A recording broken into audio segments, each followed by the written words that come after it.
റോബിന് കിട്ടിയ പുതിയ ഫ്രണ്ട്സിനെ കാണുമ്പോൾ ഡ്യൂക്കിനും കാറ്റ് വൈപ്പറിനും സന്തോഷമാവുന്നുണ്ട്. ശേഷം അവർ പോണിഗ്ലിഫുകളെ കുറിച്ച് അവർക്കറിയുന്ന എല്ലാ കാര്യങ്ങളും വള്ളി പുള്ളി തെറ്റാതെ സ്ട്രോ ഹാറ്റ്സിന് പറഞ്ഞു കൊടുക്കും. ലോകത്ത് 2 തരം പോണിഗ്ലിഫ് ഉണ്ട്. ഒന്ന് നോർമൽ പോണിഗ്ലിഫ്, 2 റെഡ് പോണിഗ്ലിഫ്. അതിലെ നോർമൽ പോണിഗ്ലിഫില് ഹിസ്റ്ററി, പ്ലൂട്ടോൺ, പോസൈഡൻ, യുറാനസ് ഇതുപോലെയുള്ള ആൻഷ്യന്റ് ആയിട്ടുള്ള വെപ്പൺസിനെ കുറിച്ചുള്ള രഹസ്യങ്ങൾ, ഒരുപാട് പുതിയ പുതിയ ഇൻഫർമേഷൻസ്, ഇങ്ങനെയുള്ള കാര്യങ്ങളാണ് നോർമൽ പോണിഗ്ലിഫിലുള്ളത്. പക്ഷേ റെഡ് പോണിഗ്ലിഫ് ഇതുപോലെയൊന്നുമല്ല. മറ്റുള്ള പോണിഗ്ലിഫുകൾ 10 ലെയറുണ്ട്. പക്ഷേ ഈ പറയുന്ന റെഡ് പോണിഗ്ലിഫ് ലോകത്താകെ 4 എണ്ണം മാത്രമേ ഉള്ളൂ. ഈ 4 പോണിഗ്ലിഫിലും ഒരുപാട് വിവരങ്ങളുണ്ട്. അതുപോലെ ഈ 4 റെഡ് പോണിഗ്ലിഫാണ് വൺ പീസിലേക്കുള്ള മാപ്പ്. ഈ 4 പോണിഗ്ലിഫ് കണ്ടുപിടിച്ച് മനസ്സിലാക്കിയാലേ ഒരാൾക്ക് വൺ പീസിലേക്ക് എത്താൻ പറ്റുള്ളൂ. പണ്ട് Gol D Roger, the king of the pirate, ഈ 4 എണ്ണം കണ്ടുപിടിച്ച് മനസ്സിലാക്കി വൺ പീസിലേക്ക് എത്തി. ലോകത്തിലെ അവസാനത്തെ ഐലൻഡ് കോൺകർ ചെയ്യുന്ന ആളല്ല കിങ് ഓഫ് ദ പൈററ്റ്. പകരം ലോകത്ത് ആർക്കും കണ്ടുപിടിക്കാൻ കഴിയാത്ത അവസാനത്തെ ഐലൻഡ് കണ്ടുപിടിക്കുന്ന ആളാണ് the king of the pirate. ഇത് കുറച്ച് കൺഫ്യൂസിംഗ് ആണെന്ന് എനിക്കറിയാം. പക്ഷെ പെട്ടെന്ന് തന്നെ മനസ്സിലാക്കാം. 4 റെഡ് പോണിഗ്ലിഫ് അല്ലെങ്കിൽ റോഡ് പോണിഗ്ലിഫ് എന്നും പറയും. ഈ 4 പോണിഗ്ലിഫും കണ്ടുപിടിച്ച് അതിരിക്കുന്ന സ്ഥലം 4 കോർഡിനേറ്റ്സ് ആക്കി കണക്കാക്കി ഇതിനെ 4നെയും കൂട്ടി യോജിപ്പിച്ചാൽ ഒരു സെന്റർ പോയിന്റ് കിട്ടും. ആ പോയിന്റ് ആണ്, ആ സ്ഥലമാണ് റോജറിന് ശേഷം ലോകത്താർക്കും കണ്ടുപിടിക്കാൻ കഴിയാത്ത അവസാനത്തെ ഐലൻഡ്. റോജർ കണ്ടുപിടിച്ച് മനസ്സിലാക്കി എത്തിയ ഐലൻഡ് ദ വൺ പീസ്. ചുരുക്കത്തിൽ പറഞ്ഞാൽ വൺ പീസിലേക്ക് എത്തണമെങ്കിൽ ഈ 4 റോഡ് പോണിഗ്ലിഫ് കണ്ടുപിടിച്ച് അതിനെ 4നെയും കൂട്ടി യോജിപ്പിച്ച് കിട്ടുന്ന സ്ഥലമാണ് വൺ പീസ് ഇരിക്കുന്ന അവസാനത്തെ ഐലൻഡ്. ആ ഐലൻഡിനെ പറയുന്ന പേരാണ് ലാഫ്ടെയിൽ. ലാഫ്ടെയിൽ, റാഫ്ടെയിൽ എന്നൊക്കെ പറയും. സോ അവിടേക്ക് എത്തണമെങ്കിൽ റെഡ് പോണിഗ്ലിഫ് കണ്ടുപിടിക്കണമെന്ന് മനസ്സിലാക്കുന്ന ലൂഫി, വണ്ടി എടുക്കടാ, നമുക്ക് എത്രയും പെട്ടെന്ന് റെഡ് പോണിഗ്ലിഫ് കണ്ടുപിടിച്ച് അത് റോബിനെ കൊണ്ട് വായിപ്പിച്ച് നമുക്ക് വൺ പീസ് കണ്ടുപിടിക്കാം, അങ്ങനെ എനിക്ക് കിങ് ഓഫ് ദ പൈററ്റ് ആവാം എന്ന് പറഞ്ഞ് എടുത്ത് ചാടുമ്പോൾ ഈ 4 പോണിഗ്ലിഫിൽ ഇപ്പോൾ ഒരു പോണിഗ്ലിഫ് അവർക്ക് കിട്ടി. ഈ പോണിഗ്ലിഫ് കണ്ടാൽ പിന്നെ മുറിച്ചെടുത്തുകൊണ്ട് പോകേണ്ട ആവശ്യമൊന്നുമില്ല. ഒരു പ്രിന്റിംഗ് മെത്തേഡ് ഒക്കെ ഉപയോഗിച്ച് അവർക്കത് പേപ്പറിൽ പ്രിന്റ് ചെയ്തെടുക്കാൻ പറ്റും. സോ ഇപ്പൊ അവരൊരു റെഡ് പോണിഗ്ലിഫ് കണ്ടു, അവർക്കത് കിട്ടി. ഇനി മറ്റ് 2 റെഡ് പോണിഗ്ലിഫ് എവിടെയാണെന്ന് വെച്ചാൽ 2 എംബറേഴ്സിന്റെ ഐലൻഡിലാണ്. ഒന്ന് ബിഗ് മോമിന്റെ വോൾ കേക്ക് ഐലൻഡില്, 2 കൈഡോ ഭരിച്ചുകൊണ്ടിരിക്കുന്ന ദ ലാൻഡ് ഓഫ് വാനോയില്. ഈ 2 പോണിഗ്ലിഫും എടുക്കുക എന്ന് പറയുന്നത് അത്ര ചെറിയ കാര്യമല്ല. ഒരു പോണിഗ്ലിഫ് അവർക്ക് കിട്ടി. മറ്റു 2 പോണിഗ്ലിഫിന്റെ ലൊക്കേഷൻ എവിടെയാണെന്ന് മനസ്സിലായി. പക്ഷെ അവസാനത്തെ 4ാമത്തെ പോണിഗ്ലിഫ് എവിടെയാണെന്ന് ആർക്കും അറിയില്ല. അത് സ്ട്രോ ഹാറ്റ്സ് സ്വന്തമായിട്ട് കണ്ടുപിടിക്കണം. ഇതൊക്കെ കേട്ടപ്പോൾ സ്ട്രോ ഹാറ്റ്സിനവിടെ വലിയൊരു തലവേദനയായി. അതുകൊണ്ട് ഊസുപ്പ് ഇലയ്ക്കും മുള്ളിനും കേടില്ലാത്തൊരു കാര്യം പറയും. ഈ പോണിഗ്ലിഫ് പേപ്പറിലേക്ക് കോപ്പി ചെയ്യുന്ന മെത്തേഡ് ഉണ്ടെന്നല്ലേ പറഞ്ഞേ. അപ്പൊ ഒരു കാര്യം ചെയ്യാം, 2 എംബറേഴ്സിന്റെയും സ്ഥലത്തേക്ക് ആരും അറിയാതെ പോയിട്ട് അവിടുത്തെ പോണിഗ്ലിഫ് ഉള്ള സ്ഥലം കണ്ടുപിടിച്ച് ആ പോണിഗ്ലിഫിന്റെ ഡീറ്റെയിൽസ് മുഴുവൻ പേപ്പറിലേക്ക് കോപ്പി ചെയ്യണം. അങ്ങനെ ആവുമ്പോൾ ബാക്കിയുള്ളവർ വൺ പീസിലേക്ക് എത്തുന്നതിന് മുമ്പ് നമുക്ക് എത്താം, നിനക്ക് കിങ് ഓഫ് ദ പൈററ്റ് ആവുകയും ചെയ്യാം. ഇതാണ് ഊസോപ്പിന്റെ കിടിലൻ പ്ലാൻ. പക്ഷെ ഇത് കേട്ട ലൂഫിക്ക് അങ്ങനെയല്ല.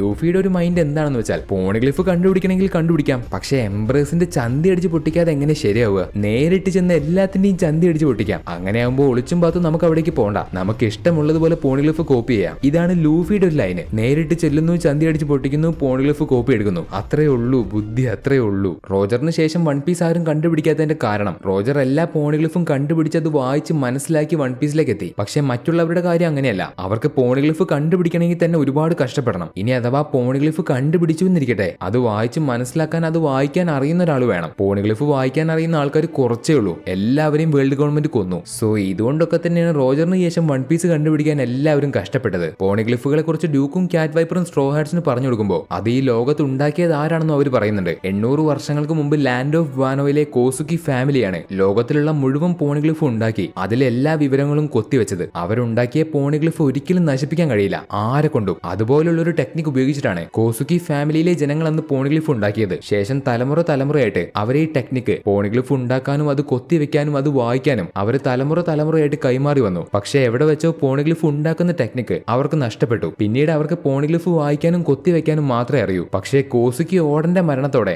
അതും അവർക്ക് നഷ്ടപ്പെട്ടു. പോണിഗ്ലിഫ് വായിക്കാനും അത് കൊത്തിവെക്കാനും അറിയുന്ന കോസുക്കി ഫാമിലിയിലെ അവസാനത്തെ ആള് അത് കോസുക്കി ഓഡനായിരുന്നു. അദ്ദേഹത്തിന്റെ അച്ഛൻ കോസുക്കി സക്കാസുക്കിക്കും ഈ കാര്യങ്ങളൊക്കെ അറിയാം. പക്ഷേ ഓഡന്റെ മരണശേഷം അദ്ദേഹം എവിടെ പോയെന്ന് ആർക്കും അറിയില്ല. ഇതുകൊണ്ടൊക്കെ തന്നെ മൊമനുസ്കിക്ക് കോസുക്കി ഫാമിലിയിൽ തലമുറയായിട്ട് കൈമാറി വന്ന ആ പാരമ്പര്യം കിട്ടിയില്ല. അതായത് അവന് പോണിഗ്ലിഫിനെ കുറിച്ചൊരു ചുക്കും അറിയില്ല. അതെന്തായാലും നന്നായി. അല്ലെങ്കിൽ കുരിപ്പ് ആ കാര്യം പറഞ്ഞ് വലിയ ആളാവാൻ ശ്രമിക്കും. പിന്നെ നമ്മുടെ ലൂഫി പിടിച്ച് കുത്തുകയും ചെയ്യും. ഈ കോസുക്കി ഓഡനെ കൊന്നത് എംപറർ കൈഡോയാണ്. അതെങ്ങനെയാണെന്ന് വെച്ചാൽ ഒറോച്ചി എന്ന് പറയുന്ന ഒരുത്തൻ, അയ്യോ അവനെ എന്താ പറയാ, ഒറോച്ചി എന്ന് പറയുന്ന ഒരു മോൻ, അവൻ എംപറർ കൈഡോയുടെ സഹായത്തോടെ കോസുക്കി ഓഡനെ കൊന്നു. എന്നിട്ട് കൈഡോയുടെ പിൻബലത്തില് ഒറോച്ചി ലാൻഡ് ഓഫ് വാനോയിലെ ഷോഗനായിട്ട് മാറി. അതുപോലെ കൈഡോയുടെ പ്രധാന കേന്ദ്രം ഈ വാനോയാണ്. കൈഡോ അവിടുത്തെ രാജാവ് ഒന്നുമല്ല. പക്ഷെ കൈഡോ അറിയാതെ അവിടെ ഒന്നും നടക്കില്ല. ഈ കൈഡോയുടെ പിൻബലത്തിലാണ് ഒറോച്ചി രാജാവായത്. കൈഡോയും ഒറോച്ചിയും ഓഡനെ കൊന്നതിന് ശേഷം ലാൻഡ് ഓഫ് വാനോ മുഴുവനായിട്ടും കൈയടക്കി. ആ സ്ഥലം മുഴുവൻ ഒന്നിനും പറ്റാത്ത രീതിയിലേക്ക് മാറ്റി. അവിടെ ജീവിച്ചിരുന്ന സാമുറായികളെ മൊത്തം ഒന്നിനെ വിടാതെ അവർ കൊന്നു. കിനിമോനും മിങ്കുകളും മിച്ചമുള്ള കുറച്ച് സാമുറായികളും ചേർന്ന് കൈഡോക്കെതിരെ ഫൈറ്റ് ഫൈറ്റ് ചെയ്യാൻ ഒരു തയ്യാറെടുപ്പ് നടത്തുന്നുണ്ട്. പക്ഷെ ഒരുപാട് സാമുറൈകളെ കൈഡോയും ഒറോച്ചിയും ചേർന്ന് കൊന്നതുകൊണ്ട്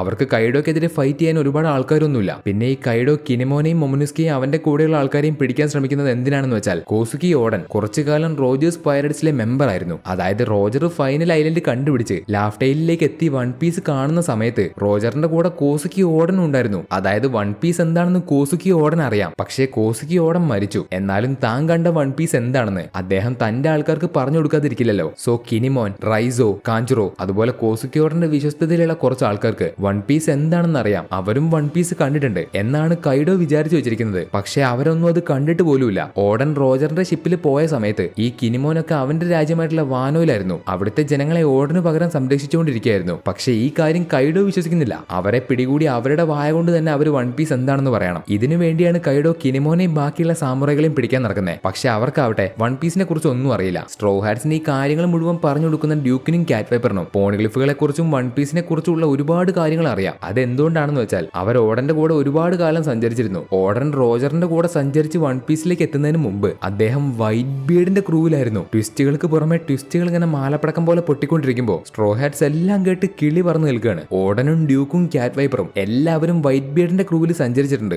ഒരുപാട് കാലം. അതിനുശേഷമാണ് ഓഡൻ റോജറിന്റെ ക്രൂവിലേക്ക് വന്ന് അവസാനം വൺ പീസ് കണ്ടുപിടിച്ചത്. റോജറിന്റെ ക്രൂവിൽ സഞ്ചരിച്ചത് ഓഡൻ മാത്രമാണ്. ഈ ഒരു കാരണം കൊണ്ടാണ് ഡ്യൂക്കിനും കാറ്റ് വൈപ്പറിനും പോണിഗ്ലിഫിനെ കുറിച്ചും വൺ പീസിനെ കുറിച്ചുള്ള അല്ലറ ചില്ലറ കാര്യങ്ങൾ അറിയുന്നത്. കിനിമോനും പിന്നെ ബാക്കിയുള്ള കുറച്ച് സാമുറൈസും അവരുടെ കൂടെ മിങ്കുകളും എല്ലാവരും ചേർന്ന് അവരുടെ സ്വന്തം രാജാവിനെ കൊന്ന കൈഡോക്കെതിരെയും ഒറോച്ചിക്കെതിരെയും പ്രതികാരം ചെയ്യാൻ വേണ്ടി തയ്യാറായിക്കൊണ്ടിരിക്കുകയാണ്. പക്ഷേ ഇതിനുവേണ്ടി അവരുടെ കൂടെ വിചാരിച്ചത്ര ആൾക്കാരൊന്നുമില്ല. അവരുടെ രാജാവ് കോസുക്കി ഓഡൻ മരിക്കുന്നതിന് മുമ്പ് അവരോട് എല്ലാവരോടും എന്താണ് പറഞ്ഞതെന്ന് വെച്ചാൽ, നിങ്ങൾ എനിക്ക് വേണ്ടി ലാൻഡ് ഓഫ് വാനോയുടെ മതിലുകൾ എന്തെങ്കിലും തകർക്കണം. അതായത് ഈ ലാൻഡ് ഓഫ് വാനോയിലേക്ക് അത്ര പെട്ടെന്ന് ആർക്കും കയറാനും കഴിയില്ല, അവിടെ നിന്ന് ആർക്കും പുറത്തേക്ക് വരാനും കഴിയില്ല. അതുപോലെയാണ് ലാൻഡ് ഓഫ് വാനോ എന്ന് പറയുന്ന ഒരു രാജ്യമുള്ളത്. അതിന് കാരണം കോസുക്കി ഓഡൻ മരിക്കുന്നതിന് മുമ്പ് പറഞ്ഞതുപോലെ ലാൻഡ് ഓഫ് വാനോയ്ക്ക് ചുറ്റും വലിയൊരു ബൗണ്ടറി ഉണ്ട്. മറ്റാർക്കും അതിന്റെ അകത്തേക്ക് കടക്കാൻ കഴിയാത്ത വിധത്തിലുള്ള ഒരു വലിയൊരു മതില്. ആ മതിൽ എന്ന് തകർക്കുന്നോ അന്നേ ലാൻഡ് ഓഫ് വാനോ ഫ്രീ ആവൂ. മറ്റുള്ളവർക്ക് അതിന്റെ അകത്തേക്ക് വരാനും അതിന്റെ അകത്തുള്ള ആൾക്കാർക്ക് പുറത്തേക്ക് പോകാനും കഴിയൂ. ഇതുകൊണ്ടാവണം കോസുക്കി ഓഡൻ അവസാനമായിട്ട് തന്റെ ആൾക്കാരോട് ലാൻഡ് ഓഫ് വാനോയുടെ ബൗണ്ടറീസ് തകർക്കാൻ പറഞ്ഞത്. പക്ഷേ അവിടെ പോയി കൈഡോയെ ഫൈറ്റ് ചെയ്ത് തോൽപ്പിച്ച് ആ സ്ഥലം അവരുടേതാക്കി മാറ്റിയതിനു ശേഷം മാത്രമേ അവർ വിചാരിച്ചതുപോലെ അവർക്ക് ആ ബൗണ്ടറീസ് മൊത്തം തകർക്കാൻ പറ്റുള്ളൂ. എന്നാൽ അവരുടെ കൂടെ കൈഡോക്കെതിരെ ഫൈറ്റ് ചെയ്യാൻ അധികം ആൾക്കാരില്ല. അതുകൊണ്ട് കിനിമോൻ ഇപ്പൊ ലൂഫിയും സ്ട്രോ ഹാറ്റ്സിനെയും കൈഡോയെ തോൽപ്പിക്കുന്നതുവരെ ഒരു അലയൻസ് ആയിട്ട് പ്രവർത്തിക്കാൻ കിനിമോൻ ലൂഫിയോട് അവരുടെ കൂടെ ചേരുമോ എന്ന് ചോദിക്കുന്നു. പക്ഷെ അത് കേട്ട ലൂഫി ആവട്ടെ അവരുടെ കൂടെ ചേരാൻ പറ്റില്ല എന്ന് പറഞ്ഞു. കാരണം ലൂഫിയെ ഇൻവൈറ്റ് ചെയ്തത് കിനിമോനാണ്. ശരിക്കും സ്ട്രോ ഹാറ്റ്സ് അവരുടെ കൂടെ ചേരുമോ എന്ന് ചോദിക്കേണ്ടത് കിനിമോൻ അല്ല, പകരം അവരുടെയൊക്കെ ലീഡർ ആയിട്ടുള്ള മൊമനുസ്കിയാണ്. പക്ഷെ മൊമനുസ്കി അവിടെ ഒരു പേടിത്തൊണ്ടനെ പോലെ പുറകിൽ ഒളിച്ചിരിക്കുന്നു. അവന് കൈഡോയെ പേടിയാണ്. അപ്പൊ മൊമനുസ്കിയുടെ അവസ്ഥ കാണുന്ന ലൂഫി ആവട്ടെ പേടിച്ച് ബീരുവിനെ പോലെ ഒളിച്ചിരിക്കാനാണെങ്കിൽ നീ ജീവിതകാലം മുഴുവൻ ഒളിച്ചിരിക്കേണ്ടി വരും. ഇവിടെ ഇപ്പൊ ഒരു തീരുമാനം എടുക്കേണ്ടത് നീയാണ്. ഇവരുടെയൊക്കെ ലീഡർ നീയല്ലേ, അതുകൊണ്ട് നീ ചോദിക്കണം ഞങ്ങൾ സ്ട്രോ ഹാറ്റ്സ് നിങ്ങളെ സഹായിക്കണോ വേണ്ടയോന്ന്. ഇത് കേട്ട മൊമനുസ്കി അവന്റെ പേടിയെല്ലാം മാറ്റിവെച്ച് പൊട്ടിക്കരഞ്ഞുകൊണ്ട് ലൂഫിയോടും സ്ട്രോ ഹാറ്റ്സിനോടും അവരുടെ കൂടെ കൈഡോയെ തോൽപ്പിക്കാൻ വേണ്ടി ഒരു അലയൻസ് ആയിട്ട് പ്രവർത്തിച്ച് അവരെ സഹായിക്കുമെന്ന് ചോദിക്കുന്നു. അത് കേട്ട നമ്മുടെ ലൂഫി ആവട്ടെ അവസാനം മോമോയുടെ ക്ഷണം സ്വീകരിച്ചു. അവരുടെ കൂടെ അലയൻസ് ആയിട്ട് പ്രവർത്തിച്ച് കൈഡോയെ തോൽപ്പിക്കാമെന്ന് ലൂഫി സമ്മതിച്ചു. ഇത് കണ്ട സ്ട്രോ ഹാറ്റ്സിനും മിങ്കുകൾക്കും സാമുറൈമാർക്കും എല്ലാവർക്കും ഒരുപാട് സന്തോഷമായി. ഇവരൊന്നും ഇനി പല ടീമല്ല, എല്ലാവരും ഒരു ടീമായിട്ട് മാറി. അങ്ങനെ ഒടുവിൽ സ്ട്രോ ഹാറ്റ്സ് പൈററ്റ്സും ഹേർട്സ് പൈററ്റ്സും വാനോയിലെ കോസുക്കി ക്ലാനിലെ സാമുറൈകളും സോ എന്ന് പറയുന്ന സ്ഥലത്തെ മിങ്കുകളും ചേർന്ന് ഇവിടെ വെച്ച് വലിയൊരു അലയൻസ് രൂപീകരിച്ചു. ഒരു പൈററ്റ് മിങ്ക് സാമുറൈ അലയൻസ്, ഒരൊന്നൊന്നര അലയൻസ്. ശേഷം അവരെല്ലാവരും പുറത്തേക്ക് വരുമ്പോൾ നമ്മുടെ ഫ്രാങ്കി ഡ്യൂക്കിനോടും കാറ്റ് വൈപ്പറിനോടും ഗോൾഡി റോജറിന്റെ കപ്പൽ ഓറോ ജാക്സനെ കുറിച്ച് സംസാരിക്കുന്നു. അവർ രണ്ടുപേരും ഗോൾഡി റോജറിന്റെ കപ്പലിൽ ഉണ്ടായിരുന്ന ആൾക്കാരല്ലേ, അതുകൊണ്ട് അവർക്ക് ആ കപ്പലിനെ കുറിച്ച് നല്ലതുപോലെ അറിയാം. ഗോൾഡി റോജറിന് ആ കപ്പൽ ഉണ്ടാക്കി കൊടുത്തത് തന്നെ ഫ്രാങ്കിയുടെ മാസ്റ്റർ ടോം ആണ്. അതുപോലെ ടോം തനിക്ക് അറിയാവുന്ന എല്ലാ കാര്യങ്ങളും ഫ്രാങ്കിക്ക് പഠിപ്പിച്ചു കൊടുത്തിട്ടുണ്ട്. ആ കാര്യങ്ങളൊക്കെ ഫ്രാങ്കി ഡ്യൂക്കിനോടും കാറ്റ് വൈപ്പറിനോടും വളരെ സന്തോഷത്തോടെ സംസാരിക്കുമ്പോൾ നാമി പെട്ടെന്ന് അവളുടെ സംശയം ഡ്യൂക്കിനോടും കാറ്റ് വൈപ്പറിനോടും ചോദിക്കുന്നു. നാമി ക്രൂവിലെ നാവിഗേറ്റർ ആയതുകൊണ്ട് അവൾക്കാണ് ഏറ്റവും കൂടുതൽ സംശയം വേണ്ടത്. കാരണം ആ മൊത്തം ക്രൂവിനെയും മുന്നോട്ട് കൊണ്ടുപോകുന്നത് നാമിയല്ലേ. അപ്പൊ അവൾക്ക് എന്തെങ്കിലും തെറ്റ് സംഭവിച്ചാൽ ബാക്കിയുള്ളവർക്കും ബുദ്ധിമുട്ടുണ്ടാവും. അതുകൊണ്ട് അവളുടെ ഒരു സംശയം അവൾ ചോദിക്കുന്നു. അതെന്താണെന്ന് വെച്ചാൽ ഈ ന്യൂ വേൾഡ് എന്ന് പറയുന്ന ലോകത്തിന്റെ മറ്റൊരു പകുതി അവർ ഇതുവരെ കണ്ട പാരഡൈസ് പോലെയല്ല. ഇവിടെ എല്ലാവർക്കും 3 ദിശയിൽ പോകാനായിട്ടുള്ള ഒരു ഓപ്ഷൻ ഉണ്ട്. അതായത് ന്യൂ വേൾഡിൽ 3 വഴിയുണ്ട്. ഈ 3 വഴിയുടെയും ദിശ കാണിച്ചു കൊടുക്കുന്ന ലോക്ക് പോസ് നമ്മുടെ നാമിയുടെ കയ്യിലുണ്ട്. അത് മുമ്പ് ഫിഷ്മാൻ ഐലിൽ നിന്ന് അവർ വരുന്ന സമയത്ത്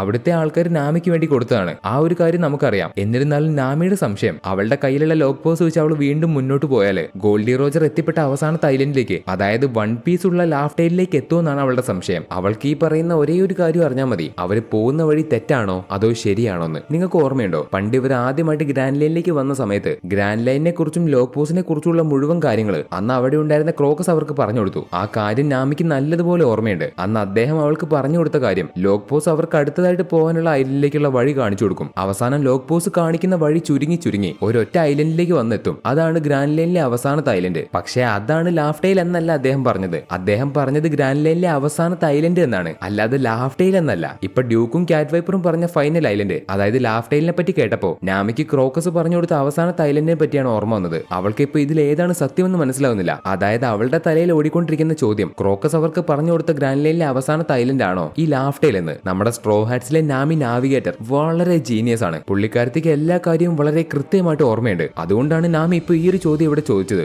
അവള് ചോദിച്ചതിന്റെ ഉത്തരം വളരെ കൃത്യമായിട്ട് ഡ്യൂക്കും കാറ്റ് വൈപ്പറും അവൾക്ക് പറഞ്ഞു കൊടുക്കുന്നുണ്ട്. ക്രോക്കസ് അവൾക്ക് പണ്ട് പറഞ്ഞു കൊടുത്ത കാര്യം മുഴുവനും സത്യമാണ്. അതിൽ യാതൊരു തെറ്റും ഉണ്ടായിരുന്നില്ല. അദ്ദേഹം വളരെ ക്ലിയർ ആയിട്ട് തന്നെ അവർക്ക് എല്ലാ കാര്യവും പറഞ്ഞു കൊടുത്തു. പക്ഷേ അദ്ദേഹം പറയാതെ പോയ മറ്റൊരു കാര്യം, ലോക്ക് പോസ് നോക്കി ഇവർ പോകുമ്പോൾ അവർ എത്തിപ്പെടുന്ന അവസാനത്തെ ഐലൻഡ് അത് ഗ്രാൻഡ് ലൈനിലെ അവസാനത്തെ ഐലൻഡ് ആണ്. പക്ഷേ അത് ലാഫ്റ്റെയിൽ അല്ല. അതായത് വൺ പീസ് ഉള്ള ലാഫ്റ്റെയിൽ അല്ല ഗ്രാൻഡ് ലൈനിലെ അവസാനത്തെ ഐലൻഡ്. രണ്ടും രണ്ടാണ്. പണ്ട് ഗോൾഡി റോജർ ലോക്ക് പോസ് കാണിച്ചു കൊടുത്ത വഴി അനുസരിച്ച് ഈ ഗ്രാൻഡ് ലൈനിലെ അവസാനത്തെ ഐലൻഡിലേക്ക് എത്തി. ആ ഒരു ഐലൻഡിന്റെ പേരാണ് ലോഡ് സ്റ്റാർ ഐലൻഡ്. അവിടെ എത്തിയപ്പോഴാണ് അവർക്ക് എല്ലാവർക്കും ഒരു കാര്യം മനസ്സിലായത്. വൺ പീസ് ഉള്ള ലാഫ്റ്റെയിൽ എന്ന് പറയുന്ന ഐലൻഡ് കണ്ടുപിടിക്കണമെങ്കിൽ ഈ സാധാ ലോക്ക് പോസ് ഉപയോഗിച്ച് ഒരിക്കലും സാധിക്കില്ല. അതിന് പോണിഗ്ലിഫ് വായിച്ച് ചരിത്രം മനസ്സിലാക്കണം. അന്ന് അവർ വന്ന വഴി തെറ്റായിരുന്നില്ല, പക്ഷെ അവർ അതിനെ നോക്കിക്കണ്ട രീതിയാണ് തെറ്റ്. ലോക്ക് പോസ് കാണിച്ചു കൊടുക്കുന്ന ഗ്രാൻഡ് ലൈനിലെ അവസാനത്തെ ഐലൻഡും വൺ പീസ് ഉള്ള ലാഫ്റ്റെയിൽ എന്ന് പറയുന്ന ഐലൻഡും രണ്ടും രണ്ടാണ്. അത് രണ്ടും ഒന്നാണെന്ന് വിചാരിച്ചതാണ് എല്ലാവർക്കും സംഭവിച്ച തെറ്റ്. ലോക്ക് പോസ് ആർക്കും തെറ്റായിട്ടുള്ള വഴിയല്ല കാണിച്ചു കൊടുക്കുന്നത്. ലോക്ക് പോസ് കാണിച്ചു കൊടുക്കുന്ന വഴിയിലൂടെ പോയാൽ അവർ ഗ്രാൻഡ് ലൈനിലെ അവസാനത്തെ ഐലൻഡ് ആയിട്ടുള്ള ലോഡ് സ്റ്റാർ ഐലൻഡിലേക്ക് എത്തും. ഇനി പോണിഗ്ലിഫ് എല്ലാം വായിച്ച് മനസ്സിലാക്കി പോവുകയാണെങ്കിൽ അവർ ലാഫ്റ്റെയിലേക്ക് എത്തും. സോ ലോഡ് സ്റ്റാർ ഐലൻഡും ലാഫ്റ്റെയിലും രണ്ടും രണ്ടാണ്. ഈ സത്യം റോജറും തന്റെ ക്രൂ മനസ്സിലാക്കിയത് അവസാനം ലോഡ് സ്റ്റാർ ഐലൻഡിലേക്ക് എത്തിയപ്പോഴാണ്. അവർ ഈ ഒരു സത്യം മനസ്സിലാക്കിയതോടെ അവരുടെ യാത്ര അവർ ആദ്യം മുതൽ ആരംഭിച്ചു. വൺ പീസ് കണ്ടുപിടിക്കാനുള്ള ആ വലിയൊരു യാത്ര.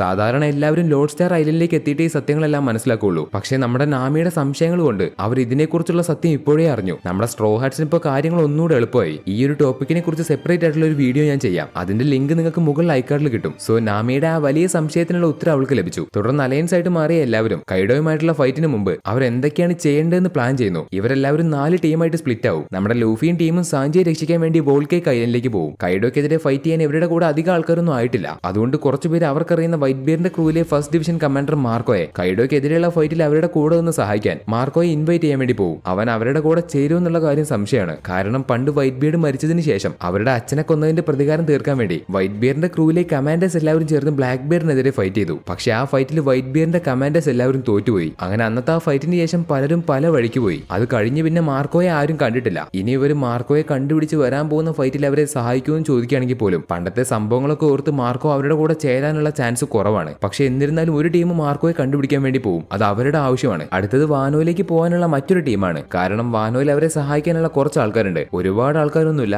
കുറച്ച് സാമുറൈമാര്. അതുകൊണ്ട് കൈഡോക്കെതിരെയുള്ള ഫൈറ്റ് ആരംഭിക്കുന്നതിന് മുമ്പ് അവിടെയുള്ള ആൾക്കാരെ എല്ലാം കൂട്ടിച്ചേർത്ത് കാര്യങ്ങളെല്ലാം സെറ്റ് ചെയ്യാൻ വേണ്ടി ഒരു ടീം നേരെ വാനോയിലേക്ക് പോകും. ഇങ്ങനെ എല്ലാ കാര്യങ്ങളും അവർ വളരെ വിശദമായിട്ട് പ്ലാൻ ചെയ്യും. ഈ ഒരു സമയത്ത് നേരത്തെ എല്ലാവരും മരിച്ചുപോയെന്ന് വിചാരിച്ച ജാക്ക് വീണ്ടും എങ്ങനെയോ ജീവനോടെ തിരിച്ചു വന്ന് അവരെ ആക്രമിക്കാൻ വേണ്ടി അവിടേക്ക് എത്തി. കൈഡോ പറഞ്ഞതനുസരിച്ച് നേരത്തെ ഡോഫ്ലംഗോയെ രക്ഷിക്കാൻ വേണ്ടി ജാക്ക് ഡോഫ്ലംഗോയെ കൊണ്ടുവന്ന മറൈൻസിന്റെ ഷിപ്പിനെ അറ്റാക്ക് ചെയ്തു. അപ്പോൾ ആ ഷിപ്പിലുണ്ടായിരുന്ന ഫുജിറ്റോറിയും സെങ്കോക്കും അവരവനെ കാര്യമായിട്ട് എടുത്തു പെരുമാറി. എന്നാലും അപ്പോഴും ജാക്കും മരിച്ചില്ല. അവൻ വീണ്ടും ഇവരെ ആക്രമിക്കാൻ വേണ്ടി തിരിച്ചു വന്നു. പക്ഷെ ജാക്ക് സോയിലെ ആൾക്കാരെ അറ്റാക്ക് ചെയ്യാതെ പകരം സുനീഷയെയാണ് അറ്റാക്ക് ചെയ്യാൻ പോകുന്നത്. ഒരുപാട് വർഷമായിട്ട് ജീവിച്ചു വരുന്ന സുനീഷയെ കൊല്ലാനാണ് അവന്റെ പ്ലാൻ. സുനീഷയെ കൊല്ലുകയാണെങ്കിൽ സോയി നശിച്ചു പോകുമല്ലോ. അതാണ് ജാക്കിന് വേണ്ടത്. ഞാൻ നേരത്തെ പറഞ്ഞിരുന്നു സുനീഷയെ കണ്ടുപിടിക്കാൻ വളരെ ബുദ്ധിമുട്ടാണ്. ആർക്കും അത്ര പെട്ടെന്ന് സുനീഷയെ കണ്ടുപിടിക്കാൻ കഴിയില്ല. കാരണം കടലിൽ സഞ്ചരിച്ചുകൊണ്ടിരിക്കുന്ന സുനീഷയെ എവിടെയെന്ന് വെച്ചാൽ കണ്ടുപിടിക്കുക. സുനീഷയുടെ മേലെ ലോക്ക് പോസും വർക്കാവില്ല. ഒരു മാപ്പ് കിട്ടിയിട്ട് പോലും കാര്യമില്ല. സോ സുനീഷയെ കണ്ടുപിടിക്കുക എന്ന് പറയുന്നത് വളരെ ബുദ്ധിമുട്ടാണ്. ഇങ്ങനെ ഒരു സാഹചര്യത്തിൽ ജാക്ക് എങ്ങനെയാണ് സുനീഷയെ കണ്ടുപിടിച്ചതെന്ന് വെച്ചാൽ ജാക്കിന്റെ കയ്യിൽ ഈ സോയിലുള്ള ആരുടെയോ വീവർ കാർഡ് ഉണ്ട്. വീവർ കാർഡ് ഉപയോഗിച്ച് സോയിലെ ആൾക്കാരെ ട്രാക്ക് ചെയ്ത് സുനീഷയുടെ അടുത്തേക്ക് വരാൻ പറ്റും. അങ്ങനെ മാത്രമേ സുനീഷയെ കണ്ടുപിടിക്കാൻ പറ്റുള്ളൂ. സുനീഷയെ കണ്ടുപിടിക്കാൻ ജാക്കിന്റെ കയ്യിൽ ഒരു വീവർ കാർഡ് ഉണ്ട്.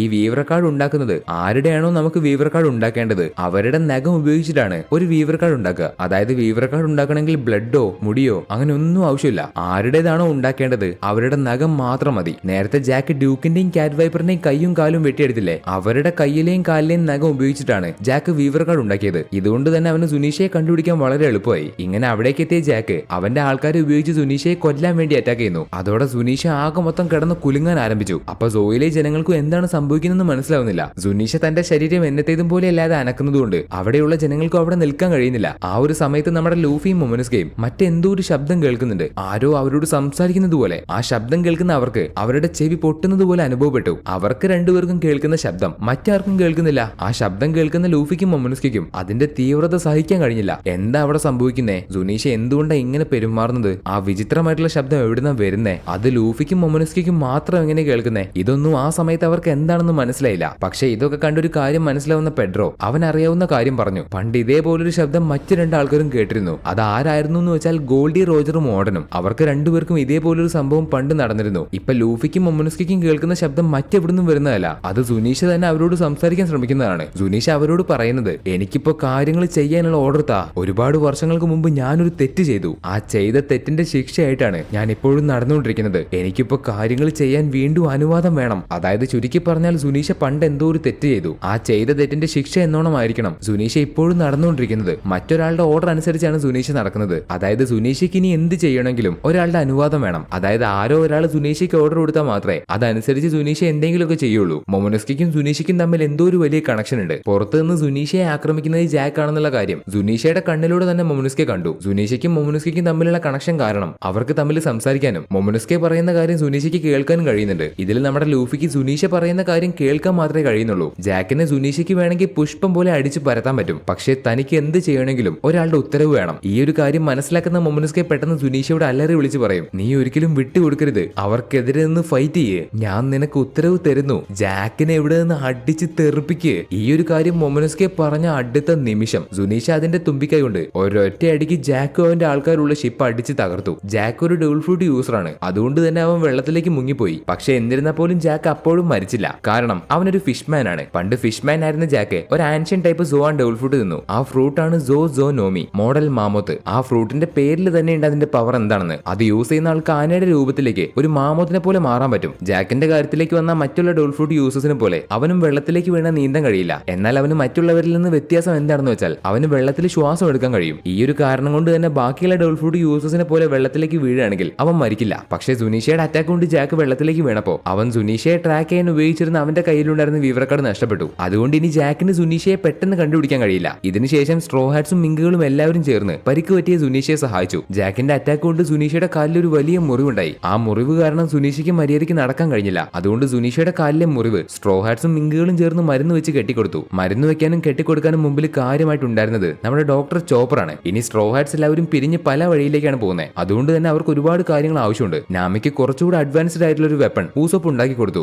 ഊസോപ്പ് അവൾക്ക് കൊടുത്ത വെപ്പൺ ഒരു ചെറിയ സ്റ്റിക്കാണ്. പക്ഷേ ആ സ്റ്റിക്കിൽ ഒരുപാട് കാര്യങ്ങളുണ്ട്. അവൾ ആ സ്റ്റിക്കിലേക്ക് ഒരുപാട് പ്രഷർ കൊടുക്കുമ്പോൾ, അതായത് ആ സ്റ്റിക്ക് പിടിച്ച് അമർത്തുമ്പോൾ അത് ആദ്യത്തേനേക്കാൾ നീണ്ടു വലിയൊരു സ്റ്റിക്കായിട്ട് മാറും. പോരാത്തതിന് പുറത്തേക്ക് ക്ലൗഡ് ഒക്കെ കൊണ്ടുവന്ന് അവൾക്ക് ലൈറ്റ്നിങ് അറ്റാക്കും ചെയ്യാൻ പറ്റും. ഏകദേശം നാമിക്ക് ഫൈറ്റ് ചെയ്യാൻ പറ്റിയ അഡ്വാൻസ്ഡ് ആയിട്ടുള്ള ഒരു സ്റ്റിക്ക് ഊസോപ്പ് ഉണ്ടാക്കി കൊടുത്തു. ഇവരെല്ലാവരും ഇനി മുന്നോട്ട് പോകുന്നത് ഓരോ എംബറേഴ്സിന്റെ അടുത്തേക്കാണ്. ഈ എംബറേഴ്സ് എന്ന് പറയുന്ന ആൾക്കാര് ഇവർ ഇതുവരെ നേരിട്ട് ആൾക്കാരെ പോലെയേ അല്ല. വേൾഡ് ഗവൺമെന്റ് പോലും എംബറേഴ്സിനെ തൊടാൻ ഒരു നിമിഷം മടിക്കും. എംബറേഴ്സിന്റെ സ്ഥലത്തേക്ക് പോകാൻ പോലും അവർക്ക് ധൈര്യമില്ല. അത്രയും ഡേഞ്ചറസ് ആയിട്ടുള്ള ആൾക്കാരാണ് എംബറേഴ്സ്. അപ്പൊ അവരുടെ സ്ഥലത്തേക്ക് അവരെ എതിർക്കാൻ വേണ്ടി പോകുമ്പോൾ അതിനു പറ്റിയ വെപ്പൺസ് എങ്കിലും വേണ്ടേ? പക്ഷെ ആ കൂട്ടത്തിൽ നമ്മുടെ ലൂഫി മാത്രം ഒരു ബാഗ് നിറച്ചും ഭക്ഷണമാണ് എടുക്കുന്നത്. അവരെ നേരിടാൻ വെപ്പൺസ് ഇല്ലെങ്കിലും കുഴപ്പമില്ല. പക്ഷെ ഭക്ഷണമില്ലെങ്കിൽ നമ്മുടെ ക്യാപ്റ്റന് പിടിച്ചെടുക്കാൻ കഴിയില്ല. പിന്നെ പ്രത്യേകിച്ച് ലൂഫിക്ക് ഒരു വെപ്പണിന്റെ ആവശ്യമില്ല. മങ്കീഡി ഫാമിലിയിൽ പെട്ട കുരങ്ങന്മാർക്ക് ഒരു വെപ്പണിന്റെ ആവശ്യം ഇതുവരെ ഉണ്ടായിട്ടില്ല. ആരെങ്കിലും നേരിടാനോ ഫൈറ്റ് ചെയ്യാനോ അവർക്ക് ഇതുവരെ ഒരു വെപ്പണിന്റെ ആവശ്യം വന്നിട്ടില്ല. ഒരുത്തനെ അടിച്ചിടണമെന്നുണ്ടെങ്കിൽ അവർക്ക് 2 കൈ തന്നെ ധാരാളം. അവിടെ നിന്ന് പോകുന്നതിന് മുമ്പ് വലിയൊരു ബാഗിൽ ഫുഡ് എല്ലാം പാക്ക് ചെയ്യുന്ന ലൂഫി, ഈ ബാഗ് പോരെന്നാ തോന്നേ, ഒരു വലിയൊരു ചാക്കെടുത്ത് കൊണ്ടുവരായിരുന്നു. ഇനി ബാക്കിയുള്ള ഫുഡ് ഞാൻ എവിടെ നിറയ്ക്കും? ലൂഫിയുടെ ഈ കാട്ടിക്കൂട്ടിലും അവന്റെ തമാശയൊക്കെ കാണുന്ന ക്യാരറ്റിനെ അവനെയും മുഴുവൻ സ്ട്രോ ഹാറ്റ്സിനെ അവൾക്ക് ഒരുപാട് ഇഷ്ടപ്പെട്ടു. അവൾക്ക് സ്ട്രോ ഹാറ്റ്സിന്റെ കൂടെ കടലിൽ സഞ്ചരിക്കണമെന്നുണ്ട്. പക്ഷേ ഈ സ്ഥലം വിട്ടു പോകാൻ അവളെ ആരും സമ്മതിക്കില്ല. അവള് ലൂഫിയോട് താനും അവരുടെ കൂടെ വരട്ടെന്ന് ചോദിക്കുമ്പോൾ ലൂഫി ആ സമയത്ത് ഭക്ഷണം നിറയ്ക്കുന്ന തിരക്കിലായതുകൊണ്ട് അവൻ അവളെ പ്രത്യേകിച്ച് ശ്രദ്ധിക്കാൻ പറ്റിയില്ല. അതുകൊണ്ട് ക്യാരറ്റ് ആരോടും ചോദിക്കാതെ സ്ട്രോ ഹാറ്റ്സിന്റെ കപ്പലിൽ ഒളിച്ചിരുന്നു. ഇനി സ്ട്രോ ഹാറ്റ്സ് അവിടെ നിന്ന് പോകുന്ന സമയത്ത് അവരറിയാതെ തന്നെ അവൾക്ക് അവരുടെ കൂടെ പോവാലോ. എന്നാൽ അവൾ ആ കപ്പലിൽ ഒളിച്ചിരിക്കുന്ന കാര്യം അവിടെയുള്ള ആ കുട്ടിക്കുരങ്ങ് മാത്രം കണ്ടു. അതുകൊണ്ട് അവളെ കണ്ട കാര്യം മറ്റാരോടും പറഞ്ഞു കൊടുക്കാതിരിക്കാൻ അവൾ ആ കുരങ്ങനൊരു പഴം കൈക്കൂലിയായിട്ട് കൊടുത്തു. അതുകൊണ്ട് അവളെ കണ്ട കാര്യം ആ കുരങ്ങൻ ഇനി ആരോടും പറയില്ല. എംപറർ കൈഡോയെ നേരിടാൻ വേണ്ടി സ്ട്രോ ഹാറ്റ്സും ഹേർഡ്സ് പൈററ്റ്സും സാമുറായ്സും മിങ്കുകളും എല്ലാവരും ചേർന്ന് ഒരു വലിയൊരു അലയൻസ് രൂപീകരിച്ചു. എന്നിട്ട് ഇവരെല്ലാവരും 4 ടീമായിട്ട് സ്പ്ലിറ്റ് ചെയ്ത് 4 ടീമും 4 ദിശയിലൂടെ പോയി വാനോയിലേക്ക് എത്താനുള്ള പുതിയൊരു പ്ലാൻ ഇട്ടു. അതിൽ ആദ്യത്തെ കാറ്റ് വൈപ്പറിന്റെ ടീം വൈറ്റ് ബീഡ്സിലെ ഫസ്റ്റ് ഡിവിഷൻ കമാൻഡർ മാർക്കോ എവിടെയാണെങ്കിലും അവനെ കണ്ടുപിടിച്ച് അവനെ അവരുടെ കൂടെ ചേർക്കാൻ ഇൻവൈറ്റ് ചെയ്യാൻ വേണ്ടി പോകുന്ന ടീമാണ്. മറ്റൊരു ടീം സോയിലെ കാര്യങ്ങളൊക്കെ നോക്കി അവിടെ തന്നെ നിൽക്കാൻ പോവാണ്. ഡ്യൂക്കും തന്റെ കുറച്ച് ആൾക്കാരുള്ള ഒരു ടീം. അപ്പൊ അവരുടെ കൂടെ നിൽക്കാൻ മൊമനുസ്കി ഉണ്ട്. കാരണം സുനീഷയായിട്ട് കോൺടാക്ട് ചെയ്യാൻ പറ്റുന്നത് മൊമനുസ്കിക്ക് മാത്രമാണ്. ഇനി മറ്റാരെങ്കിലും അവരെ അറ്റാക്ക് ചെയ്യാൻ വന്നാലോ, നേരത്തേതുപോലെ സുനീഷയ്ക്ക് എന്തെങ്കിലും പറയാനുണ്ടെങ്കിലോ അത് അവിടെയുള്ള മൊമോനോസ്കിക്ക് കേൾക്കാൻ പറ്റുമല്ലോ. അതുകൊണ്ടാണ് മൊമോനോസ്കി സോയിലുള്ള ടീമിന്റെ കൂടെ നിൽക്കാൻ പോകുന്നത്. ഇനി മൂന്നാമത്തെ ടീം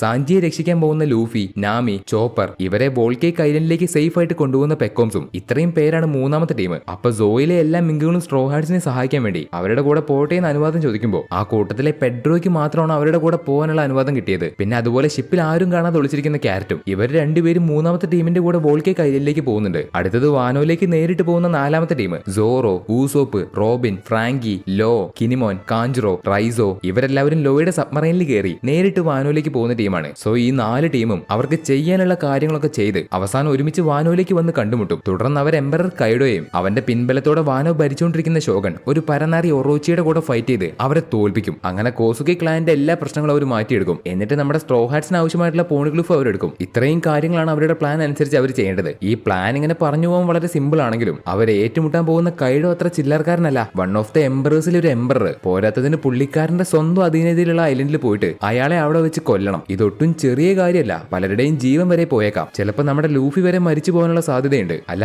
സാധ്യത മാത്രമേ ഉള്ളൂ. എന്നിരുന്നാലും നമ്മുടെ സ്ട്രോ ഹാറ്റ്സ് ഇതുവരെ നേരിട്ടിട്ടുള്ള ആൾക്കാരെ പോലെയല്ല ഈ കൈഡോ. പുള്ളിക്കാരൻ സ്ട്രോ ഹാറ്റ്സിനേക്കാൾ പല മടങ്ങ് ശക്തനാണ്. അയാൾക്ക് സ്വന്തമായിട്ടൊരു ഐലൻഡ് ഉണ്ട്. അവിടെ അയാളുടെ ചൊൽപ്പടിക്ക് നിൽക്കുന്ന ഒരുപാട് ആൾക്കാരുണ്ട്. അതിൽ തന്നെ ഒട്ടുമിക്ക ആൾക്കാരും ഡോൾ ഫുഡ് യൂസേഴ്സ് ആണ്. ഇതുകൊണ്ടൊക്കെ തന്നെ കൈഡോ ഇതുവരെ കണ്ട ആൾക്കാരെ പോലെ ചില്ലറക്കാരനല്ല. സോ വാനോയിലേക്ക് പോകുന്ന എല്ലാവരും 4 ടീമായിട്ട് സെപ്പറേറ്റ് ആയി. ഇനി അടുത്ത വീഡിയോയിൽ വന്നിട്ട് സോറോ എവിടെ പോയി, റോബിൻ എവിടെ പോയി, ഫ്രാങ്കി എവിടെ പോയി എന്നൊന്നും ചോദിക്കരുത്. അവരെല്ലാവരും 4 ടീമായിട്ട് സെപ്പറേറ്റ് ആയി വീണ്ടും വാനോയിൽ വന്ന് കണ്ടുമുട്ടാൻ വേണ്ടി. അങ്ങനെ ആദ്യം നമ്മുടെ ലൂഫിയും ടീമും എല്ലാവരോടും വീണ്ടും വാനോയിൽ വെച്ച് കണ്ടുമുട്ടാന്ന് പറഞ്ഞ് സാഞ്ചിയെ രക്ഷിക്കാൻ വേണ്ടി അവരെല്ലാവരും നേരെ ബിഗ് മോമിന്റെ ഐലൻഡ് ആയിട്ടുള്ള വോൾക്കേക്ക് ഐലൻഡിലേക്ക് വെച്ച് പിടിച്ചു. സോയിൽ നിന്ന് ഒരുപാട് ദൂരം സഞ്ചരിച്ച് അവർ മുന്നിലേക്ക് വന്നപ്പോൾ ഇതാണ് പുറത്തേക്ക് വരാൻ പറ്റിയ സമയം എന്ന് മനസ്സിലാക്കുന്ന ക്യാരറ്റ്. കപ്പലിൽ ഒളിച്ചിരുന്ന അവള് പെട്ടെന്ന് പുറത്തേക്ക് ചാടി വന്നു. അവളെ കാണുന്ന പെഡ്രോ അവിടെ എത്രയും പെട്ടെന്ന് അവളെ സോയിലേക്ക് തിരിച്ചു കൊണ്ടുപോയി ആക്കാൻ പറഞ്ഞു. എന്നാൽ അവളുടെ ആഗ്രഹം കുറച്ചു ദിവസം സ്ട്രോ ഹാറ്റ്സിന്റെ കൂടെ കപ്പലിൽ യാത്ര ചെയ്യണമെന്നാണ്. അവൾക്ക് അവരുടെ കപ്പലിൽ കടൽ മുഴുവൻ കാണണം, ഒരുപാട് ദൂരം സഞ്ചരിക്കണം. ഈ കാര്യങ്ങളൊക്കെ പറഞ്ഞ് ക്യാരറ്റ് വാശി പിടിച്ചു. അതുപോലെ അവർ സോ വിട്ട് ഒരുപാട് ദൂരം വന്നു. ഇനി അവളെ സോയിലേക്ക് തിരിച്ചു കൊണ്ടുപോയി ആക്കുന്നതിനേക്കാളും നല്ലത്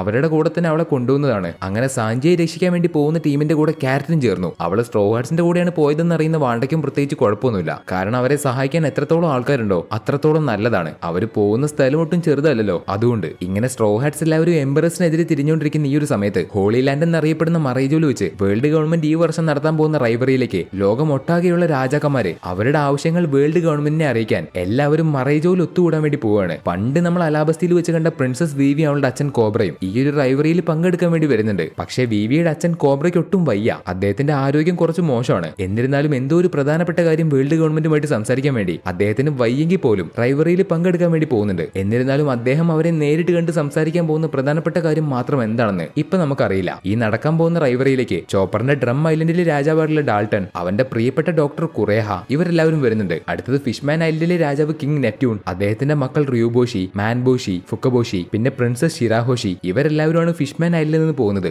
ആദ്യമായിട്ടാണ് ഫിഷ്മാൻ ഐലൻഡിലെ റോയൽ ഫാമിലി മറൈജോയിൽ വെച്ച് നടക്കാൻ പോകുന്ന റൈവറിയിലേക്ക് പോകുന്നത്. റൈവറിയിലേക്ക് ഫിഷ്മാൻ ഐലൻഡിലെ റോയൽ ഫാമിലി പോകണമെന്നുള്ളത് മരിക്കുന്നതിന് മുമ്പുള്ള ക്വീൻ ഒട്ടഹിമയുടെ ആഗ്രഹമായിരുന്നു. ആ ആഗ്രഹം ഇപ്പൊ സാധിച്ചു. ഇനി അടുത്തത് ഡ്രസ്റോസയിൽ നിന്ന് കിങ് റീക്കു, പ്രിൻസസ് റെബേക്ക, ഇവരുടെ കൂടെ തന്നെ ടൊണ്ടാട്ട ട്രൈബിലെ പ്രിൻസസ് മാൻഷേരിയെ സഹായിക്കാൻ അവളുടെ കൂടെ ലിയോ. ഇങ്ങനെ ഡ്രസ്റോസയിൽ നിന്ന് ഇവരാണ് പോകുന്നത്. പിന്നെ പണ്ട് നമ്മൾ ഡ്രം ഐലൻഡിൽ വെച്ച് കണ്ട വാപ്പോള്, അവനും ഇപ്പൊ ഒരു രാജാവാണ്. പണ്ട് ഡ്രം ഐലൻഡിൽ നിന്ന് അവർ അടിച്ച് പുറത്താക്കിയതിനു ശേഷം അവൻ അവന്റെ ഡോൾ ഫുഡ് പവർ ഉപയോഗിച്ച് ഒരു വലിയ ബിസിനസ്മാൻ ആയിട്ട് മാറി. തുടർന്ന് ഒരു പണക്കാരിയെ കല്യാണം കഴിച്ച് അവൻ എങ്ങനെയൊക്കെയോ അവനെ തന്നെ ഒരു രാജാവാക്കി മാറ്റി. സോ നടക്കാൻ പോകുന്ന റൈവറിയിലേക്ക് അവനും വരുന്നുണ്ട്. കൂടാതെ ഈ ലോകത്തുള്ള ഒട്ടുമിക്ക എല്ലാ രാജാക്കന്മാരും അവരുടെ ആവശ്യങ്ങൾ വേൾഡ് ഗവൺമെന്റിനെ അറിയിക്കാൻ വേണ്ടി മറൈജോയിൽ നടക്കാൻ പോകുന്ന റൈവറിയിലേക്ക് പങ്കെടുക്കാൻ വരുന്നുണ്ട്. ഈ സമയം മറ്റൊരു ഭാഗത്ത് എംപറർ കൈഡോ ഒരുപാട് മദ്യമൊക്കെ കുടിച്ച് ഡോഫ്ലംഗോയെ നിസാരമായിട്ട് കുറച്ച് പീറ പയ്യന്മാരെ തോൽപ്പിച്ചതിന്റെ സങ്കടത്തില് ഒരു ചെറിയ കുട്ടിയെ പോലെ പൊട്ടിക്കരയുന്നു. പുള്ളിക്കാരൻ ഡോഫ്ലംഗോയുടെ സഹായത്തോടെ ഒരു കൂട്ടം artificial Zoan type devil fruit use ചെയ്യുന്ന ഒരു വലിയൊരു ബീസ്റ്റ് പൈററ്റ്സ് ആർമിയെ ഉണ്ടാക്കാൻ പ്ലാൻ ചെയ്തിരിക്കുകയായിരുന്നു. പക്ഷേ വേസ്റ്റ് ജനറേഷനിലെ straw hat Luffy, Trafalgar law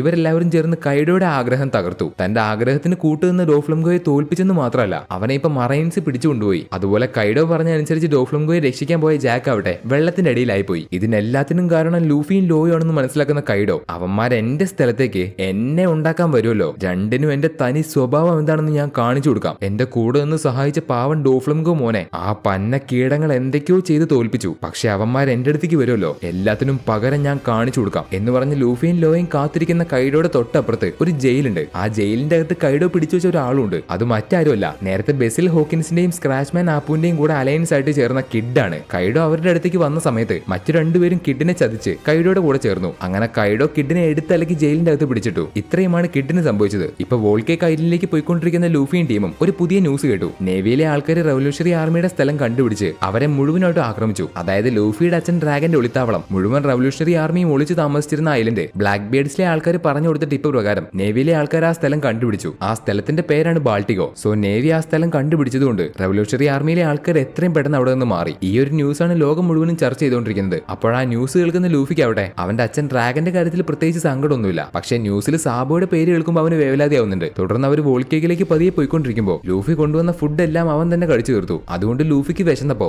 ആരും അവന് ഫുഡ് ഉണ്ടാക്കി കൊടുക്കാത്തതുകൊണ്ട് അവൻ തന്നെ നേരിട്ട് ഷിപ്പിലെ കിച്ചണിൽ കയറി അവിടെയുള്ള എല്ലാ ഫുഡ് ഐറ്റംസും എടുത്ത് ഒരു ചട്ടിയിലേക്ക് ഇട്ട് തിളപ്പിച്ചു. പക്ഷെ ഒരുപാട് സമയം കഴിഞ്ഞപ്പോൾ കിച്ചൺ വരെ കത്തിപ്പോയി. ഭാഗ്യത്തിന് ആ സമയത്ത് മഴ ഉണ്ടായിരുന്ന ഭാഗം നാമി കണ്ടുപിടിക്കുന്നതുകൊണ്ട് കപ്പൽ അവിടേക്ക് തിരിച്ച് കത്തിക്കൊണ്ടിരുന്ന തീ അണച്ചു. പക്ഷേ ലൂഫി ചട്ടിയിലിട്ട് തിളപ്പിച്ച എല്ലാ ഫുഡും ഒരു തുള്ളി പോലും വായയിലേക്ക് വെക്കാൻ പറ്റാത്ത രീതിയിലേക്ക് മാറി. നാമി കിച്ചണിലേക്ക് പോയി നോക്കുമ്പോൾ അവിടെയാണെങ്കിൽ ഭക്ഷണം ഉണ്ടാക്കാനുള്ള സാധനങ്ങളൊന്നും കാണുന്നില്ല. എല്ലാ ഫുഡ് ഐറ്റംസും ലൂഫി എടുത്ത് തിളപ്പിച്ചില്ലേ, പിന്നെ എങ്ങനെ കിച്ചണിൽ ബാക്കി ഉണ്ടാവും? ഇപ്പൊ മുന്നോട്ട് പോകുന്ന അവർക്ക് കഴിക്കാനായിട്ടൊരു സാധനമില്ല. വോൾക്കേക്ക് ഐലൻഡിലേക്ക് എത്തുന്നത് വരെ അവർ വിശപ്പ് സഹിച്ച് മുന്നോട്ട് പോകണം. ഇങ്ങനെ വിശന്ന് വലഞ്ഞ് അവരെല്ലാവരും വോൾക്കേക്ക് ഐലൻഡ് ലക്ഷ്യമാക്കി പോകുന്നു.